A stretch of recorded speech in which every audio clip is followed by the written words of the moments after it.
naman kanaan dura Caalii jedhee moggaase tokkoo fi Haacaaluu wal bira kaa'u yaale mata dureen isaa Caalii fi Haacaaluudha.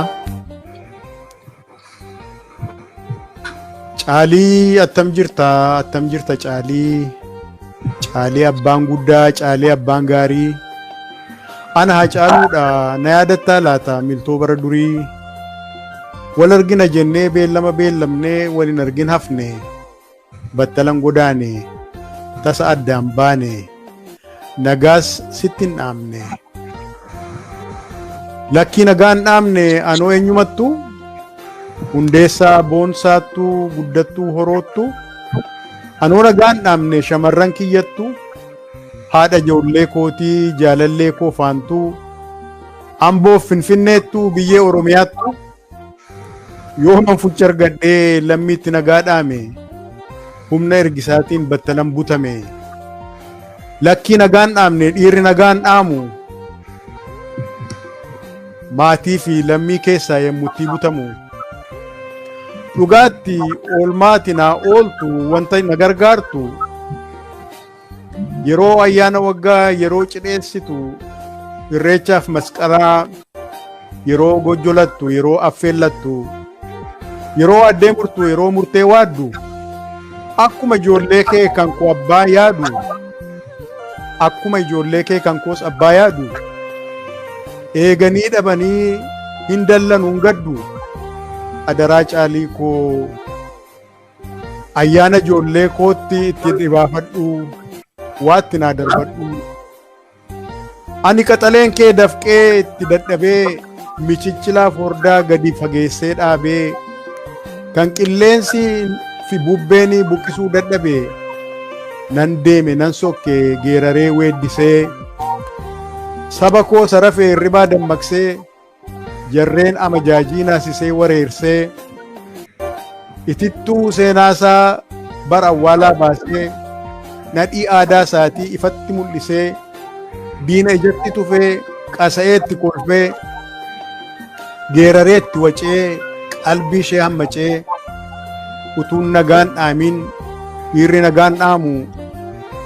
maayii utuun hin xumurin yemmutti adeemu. Garuu sin dhaga'e yeroon karaa deemu si'ii iyyee boo'u maqaa kiyya waamu hin du'e seeteetu lakki ani hin du'u abbayya hin gogu abbayya sin bu'u asitti hin ta'u asitti awwaalaa lammii fi amajaajiin ofumaa wal lolaa tokko hin mankaraaraa kaan immoo ni yelalaa ani ogiyoodha ani jijimbila tokko yoo kutani kumatu qummaadha kitila biqila.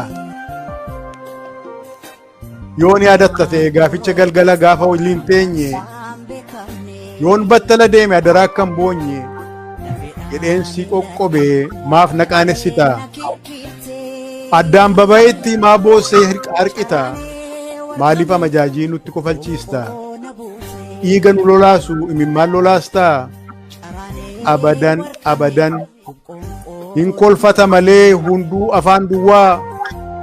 kan ilkaansaa dhabee kan baqatee galu dabeessaa fi gowwaa.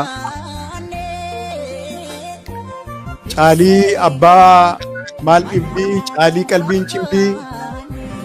Caalii garraamichaa Caalii gaachanni cidii Caalii kaayyoon lakku Caalii kaayyoon cimdii Caalii asiifachii Caalii oliif gadii maaloo yoo boo'isiin jedhan waa'u jedhii didii Caalii jiitaa koo Caalii gaachanni hoffaa hin boo'in adaraa diinatu nutti kolfaa maal taate nama na qalbiin maaf si cabaa du'a qanansiistaa akka mucaa dhabaa ilaamee abbaa Caalii hooda Caalii keetii anuu sittan himaa ollaan maaf sitti himti boo'ee mankaraaraa addaan babayetti inni iyyaan mar'ata akka haadhoo reetti furrii fi imimmaan fuulirraa fulalaasa silaas guddaa salphaa fardatu goondaa dhiyeessa kabalan hin boo'a qimmiidan hin boo'a maali uumaan isaa kun abshaala moo gowwaa Caalii irreen xeebaa Caalii gaachanni waakkoo maal wadaraa danfaa maal wadaraa bukkoo maaf goolte ekeraa koo caalii somaan muujjaa kan eeboon bosoqqee yemmuu qimmiidamu deebiseen qimmiidu iyyee boo'a harqee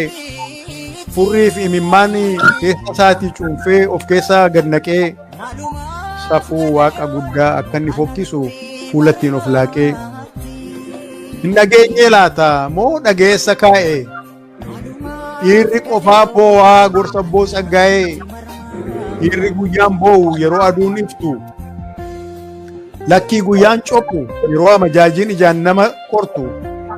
kan inni xinnoo cophu kan qalbii gudunfame kan inni hiikkatu yeroo aduun dhiitu yeroo haati margoo dukkana aguuggattu kanaafuu yaa obbole wanta inni sitti himu kan inni siif mammaaku miira kee cabbaawaa miira keessa danfeen dafee wal haa maku akka waaqa arfaasaa haqa qawweessa'u bakakkaa bakakku kan biraa caalii ko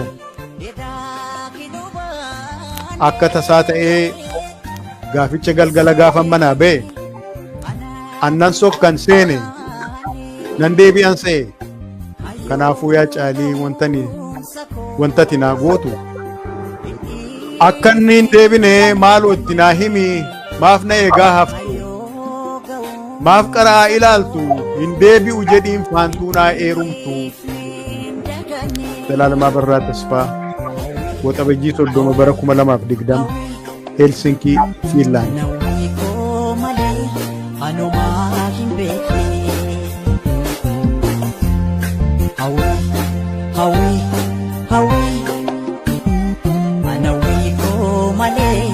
Ano ma hin bekne